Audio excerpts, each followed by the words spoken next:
What's up, y'all? Welcome to another episode of Buzz Boys. Second episode of the day. This one, I'm not gonna say the most important, because Joe Brady getting fired was pretty important, pretty big. But this is a little late. Breaking news, but still breaking news from yesterday. Hornets COVID protocol. Health and safety protocols. The worst sentence you can hear in the NBA at this moment. Lamelo Ball, Rozier, the GOAT McDaniels, Plumlee, all entering COVID protocols. And this news was announced yesterday on my birthday. It was like 9 in the morning, 10 in the morning. I was at the gym on the treadmill when I just saw it pop up from Shams, and I was like, bro, you have got to be kidding me. And then, the first thing I see is Hornets.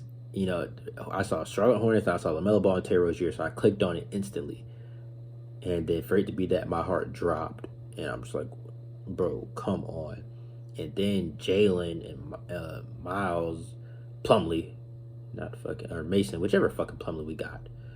To see that shit come up there, I'm like, oh my God, bro. Now, Plumlee had been out the last couple games, so, not like he's really missed. PJ's back, so we don't really care. But, McDaniels, Rozier, Lamelo, those are three people that are in your rotation. And Borrego only has 9 people in his rotation. Most nights it's usually 9, sometimes 8, sometimes 10, but very rarely. Usually 9 people is what his go-to is. So now we're kind of like, Lamelo, that's our leading scorer, our leading rebounder, our leading assist. He leads us in fucking everything. So, everybody's gonna have to step up. Now, what do you do about the starting lineup? Because you got 2 starters out.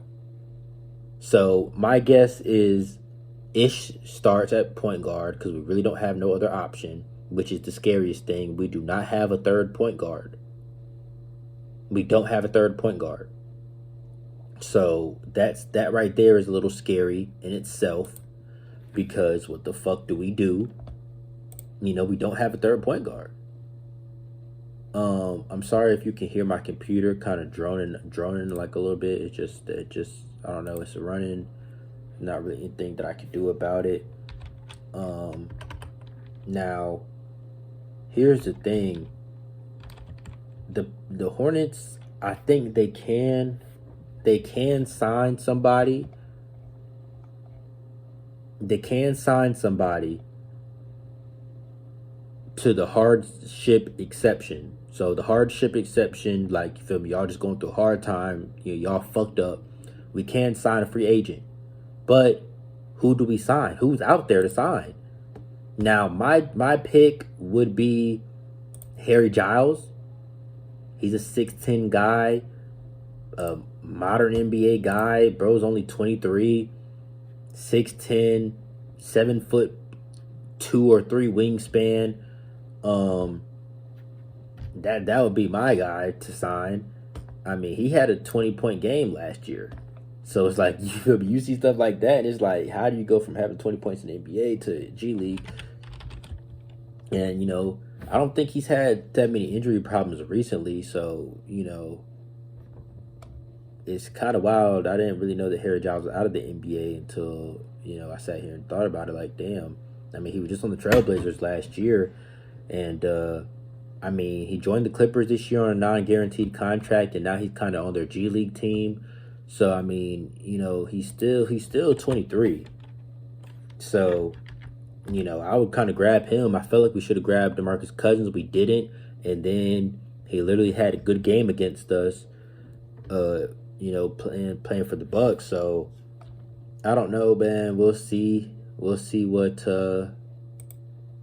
what that entails. Yeah, man, I don't know. Hopefully we can go and get Harry Giles. Shit, because we fucking need him. We need somebody. I feel like we need somebody. I mean, he's averaging fucking 23 points in the G League right now. He's averaging 23 and 7 in the G League right now. So that's a guy I would kind of go get. You know, Harry Giles, he's 6'11", 240. That's still a 2017 first round pick. I would go get Harry Giles right now and kind of, you know, slot him in that McDaniels role, or really a PJ Washington role if you want to have two small ball centers. I mean, he can't be that bad.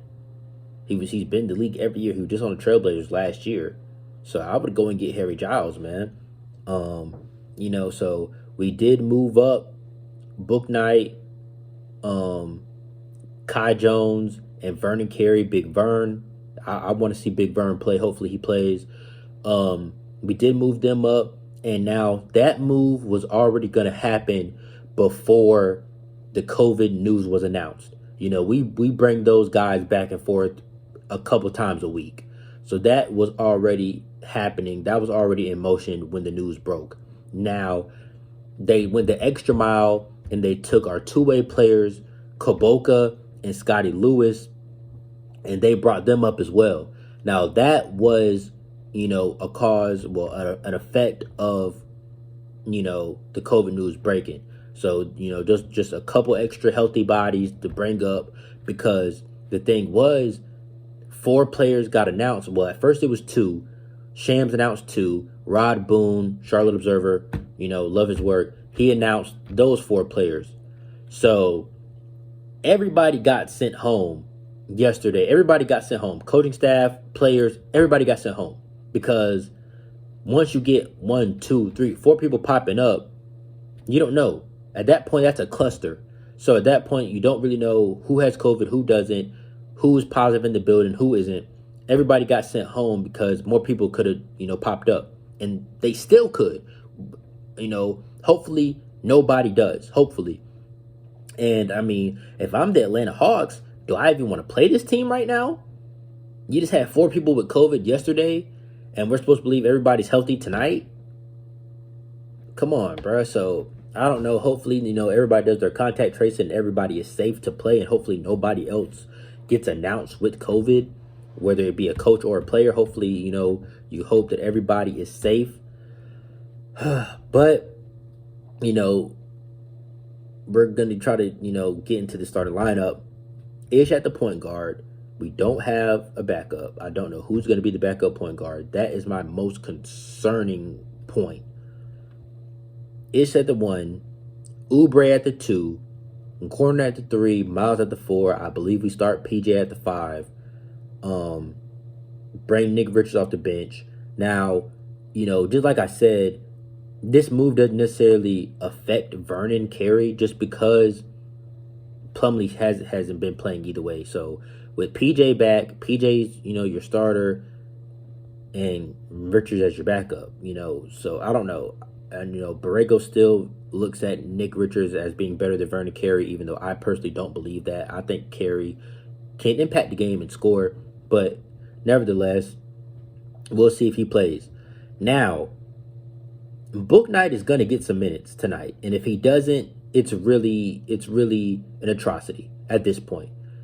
You know, Martin is back. Martin had been sick. It wasn't COVID. He just had, you know, a stomach flu or whatever he had, where he was out for 2 games with the illness. It was not COVID. It was not COVID. So Martin is back tonight, and so I do think Oubre will start. You know, knowing Borrego, he might start Martin and still bring Oubre off the bench. Either one of those 2 are starting, or could be starting at the 2 tonight. And you know, he could go big. You know, he could, you know, Ish at the 1, Hayward at the 2, Miles at the 3, PJ at the 4, and Richards at the 5. He could do that. You never really know how Borrego's thinking. So, you know, that way we still have some type of veteran, you know, coming off the bench. Because, I mean, Ish, Book Knight, Martin, Oubre. Well, no, Ish is starting. So, I don't know who the fuck the backup point guard is. Like, that's the scariest thing. Who is the backup point guard? It might have to be Book. Because who the fuck is the point guard? Who is the point guard? I feel like we're going to see a lot of Gordon Hayward bringing the ball up, a lot of Miles bringing the ball up, a lot of Uber bringing the ball up. Because who the fuck is the backup point guard when Ish goes to the bench? Who is the point guard? Jesus Christ. Like, the more I think about it, the more I'm just like, oh my God, who the fuck is the backup point guard, bro? And the thing is, Ish has not even been playing like that. So you have to wonder, where is his conditioning? He hasn't even been playing. The last couple games he played like 6-7 minutes, but he's been out of the rotation since October probably. Early November. He's been out of the rotation since probably early November, bro. So it's been a month, and there is nothing like real time conditioning. You can run all you want to. There's nothing like going back and forth in an NBA game. So from Ish to go from 6-7 minutes to 30 minutes, we don't know how he's going to handle that. So I don't even know who's going to be coming behind him when he goes to the bench. That's the scary part. So you got to look at it. Ish is starting, Oubre at the 2, Miles at the 3, PJ at the 4, Richards at the 5. That might be how it go. Or Ish, Oubre, or Martin, Hayward, Miles, PJ. He might go PJ at the 5. Is that 5 people? I think so. Now, the bench, I'm guessing some combination of Book Night. I feel like he's still going to try to shorten the rotation. So I'm going to guess some type of combination of Book Night, Martin,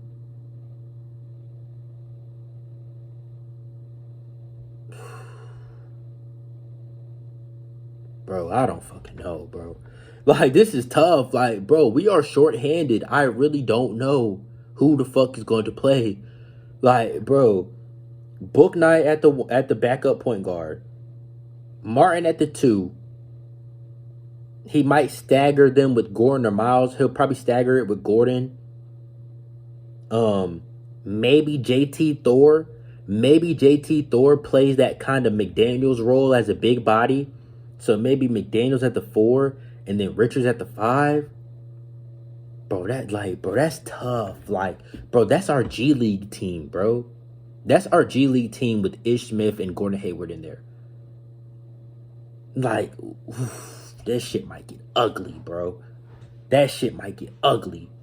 Because, bro, I'm trying to think, like, who are you putting in there? You're missing Lamelo, who is your engine. Okay, but even you take him away, bro, you're missing Terry. That's your shooting guard. That's your second guy. He's been the guy having 20 and 30 the last 2 weeks in consideration for Eastern Conference Player of the Week. He's gone. So, bro, your starting backcourt is gone. Like, this is terrible. And then McDaniels, who's been, getting more minutes lately, he's been playing 20 minutes a game plus. So you take him away. Like, God dang, boy. I don't think we're going to see Scotty Lewis. Kaboka could play, bro. Like, Kaboka could get in at that 3 and get some minutes at that 3. I don't know, bro. I mean, I'm thinking Borrego's still going to try to keep it to 8 or 9 players. He's probably going to try to shorten it to 8. So I'm just going to rattle off 8. Ish, Kelly, Miles, PJ, Gordon, that's 5. Book, Martin, that's 7. Richards, that's 8. So that he might just try to keep it at that 8. If he was to play 9, I would say expect JT Thor.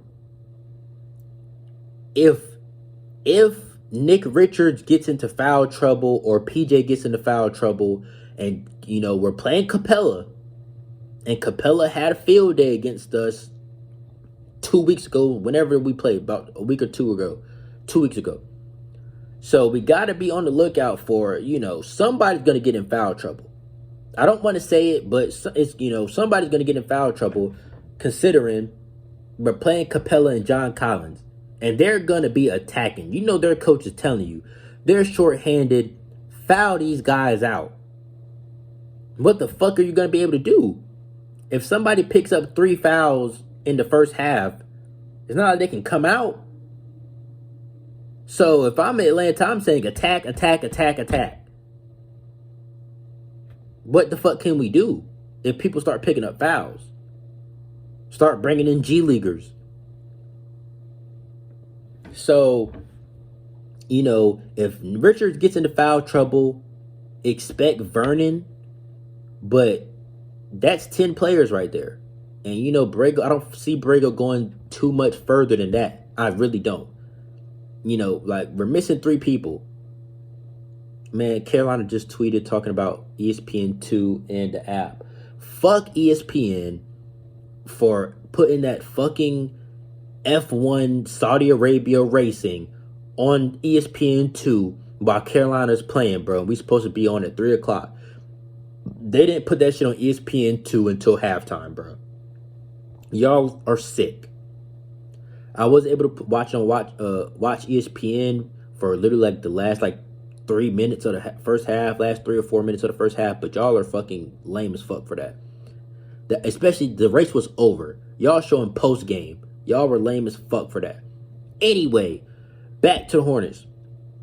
So, look, for the next 3 or 4 games, and we played the 76ers twice, we played the Hawks, we played the Kings on the 10th. Now, the news broke on December 4th, which was my birthday, by the way. Terrible. So, you got to look at it from they say 10 days or 2 negative tests. But, let's look at it worst case scenario. Worst case scenario, from the 4th to the 14th, or maybe the 13th if they count the 4th. 4, 5, 6, 7, 8, 9, 10, 11, 12, 13. So they might say you can come back on the 13th, which would be against the Mavericks. But I feel like they wouldn't let them play that game. We're probably looking at December 15th against the Spurs. That's what we're looking at for a comeback. And that is in the middle of a long road trip that the Hornets are going to have in December. Not too long, but Mavs, Spurs, Trailblazers, Suns, Jazz, Nuggets. We're going to be on the road from December. Our last home game is December 10th. Our next one is December 17th. So 17 days between home games. And, we're looking at the guys coming back somewhere around that December 15th Spurs game. Possibly December 13th Mavs game. If they can, get 2 negative tests. And everybody's vaccinated. So that's supposed to fucking help. So we'll see. We'll see how that goes. But we know for a fact they're going to miss the Hawks game today. 76ers games, both 76ers games, and the Kings game on Friday. So that's 4 games that we know that they're going to miss.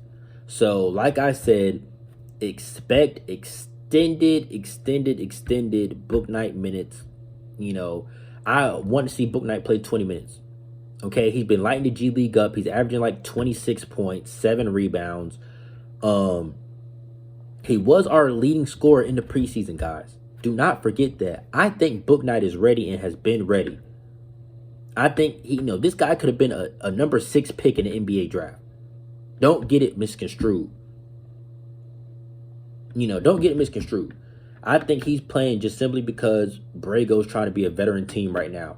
And that's it. But we're going to see Book tonight, bro. We're going to see Book tonight. So, yeah, we play the Hawks tonight at 6. And then, we got a back-to-back, bro. We play the 76ers again tomorrow. Then we play them on Wednesday. Kings Friday. And I kind of forgot Kai Jones. I forgot Kai Jones. So we might see Kai Jones too. All right, so look. Ish, I'm just going to name names. Ish, Kelly, Gordon, Miles, PJ. That's 5. Book Night, Martin, Nick Richards. That's 8. Maybe throw JT Thor in there. That's 9. Maybe Kai Jones a little bit, but I think he's definitely going to go with PJ and Nick first. If they get in foul trouble, it just kind of depends on how Borrego views the totem pole of big men. He might have Kai Jones last. He might have Vernon Carey last. So I don't know. We'll just have to see. But let's just say Vernon Carey 10 or Kai Jones 10, and then whoever's left 11. Nick or Kai 11. So we know we're not going to play 11 guys. He's going to try to keep the rotation as short as possible, 8 to 9 guys. That's what we've been playing with all season. That's what he's going to stick with, I'm pretty sure. So Ish, this is my starting lineup prediction. Ish, Kelly, Gordon, Miles, PJ at starting 5. And then first off the bench is going to be Martin. He'll probably bring in Nick and then Book. And it's just what it is. It had to happen. We knew it was going to happen at some point, and tonight's the night, bro. Book is going to get some NBA run tonight. He's got his first career points out the way. He made those free throws. I'm trying to remember what game that was. Whichever game was a fucking blowout. That Timberwolves game. I believe it was that Timberwolves game or the Magic. I think it was the Timberwolves game where he got those free throws. Kai got his dunk. So they both got their feet wet. They passed that milestone of their first points. So hopefully they're ready to play some basketball if their number is called. I do believe Book Knight will play at least 15 minutes tonight. Hopefully he plays more if he plays well. Like I said, this was our preseason leading scorer. This kid can do it. I believe in him. I believe in him. I know that he can do it. I hope he plays good tonight. Now, I am past my 20-minute threshold that I like to stay up under, so I'm going to go ahead and wrap it up. I'll see y'all tonight. The game starts at 6. Let me make sure, 6, because, sometimes I don't know. Well, actually, this is, okay, and see, the Hawks called up Johnson from Duke, so he might play, they might view this as a little game. All right, let's experiment. We are 13-11. We're 2 games over 500. Yeah, I do have to touch on that. Right now, we're 8th. We're 2 games above 500. The 76ers and the Hawks are right below us at 9 and 10. They're both 12 and 11. So it's like we really have such an important section of games coming up. And I hate that this happened at the worst time, bro. Because our schedule is about to get hard, bro. Hawks, 76ers, Kings, Mavs, Spurs, Trailblazers, Suns, Jazz, Nuggets. What game sounded the easiest in that? The Kings? The Kings beat us already. So you guys say the Spurs game is your easiest game in your next 1, 2, 3, 4, 5, 6, 7, 8, 9, 10 games. The Spurs. That's your easiest game. Now, do I think we can still compete? Yes. Do I think we can beat the 76ers probably one time? Yes. Do I think we can beat the Kings? Yes. Do I think we can beat the Mavs or Trailblazers? Yes. And the Spurs? Yes.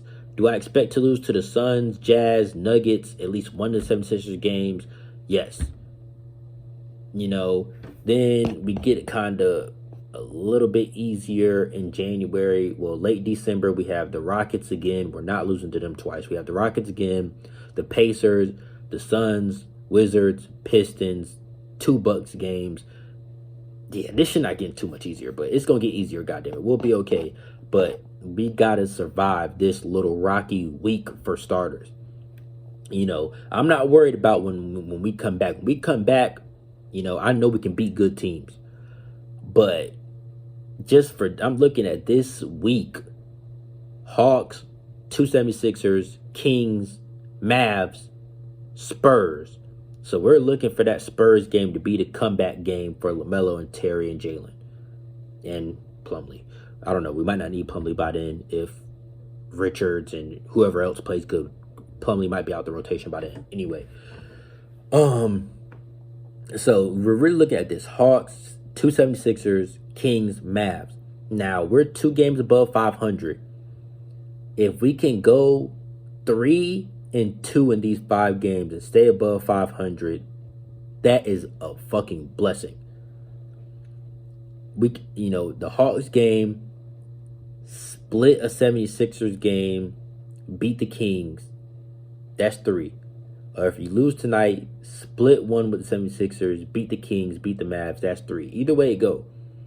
Now, but we can't go 0-5 and end up 3 games under 500, especially with the 76ers getting 2 wins off us and the Hawks getting a win off us, and they're literally right on our trail.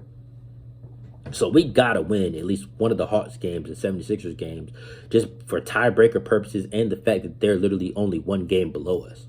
So we have to take care of business. Like I said, I'm past my threshold. I'm going to wrap it up. I'm going to see y'all after the game tonight, just to talk about, however this plays out, because I really don't know how it is going to play out. So I'm going to get back to y'all, man. The Carolina game is back on. I didn't even realize it came back on. I got my volume all the way down. But anyway, I'm out. Peace. Thank y'all for listening this long. If y'all did, I love y'all. I'll be back at 6 o'clock. Well, 9 o'clock, 8 o'clock, whenever the fuck the game ends. I'm out.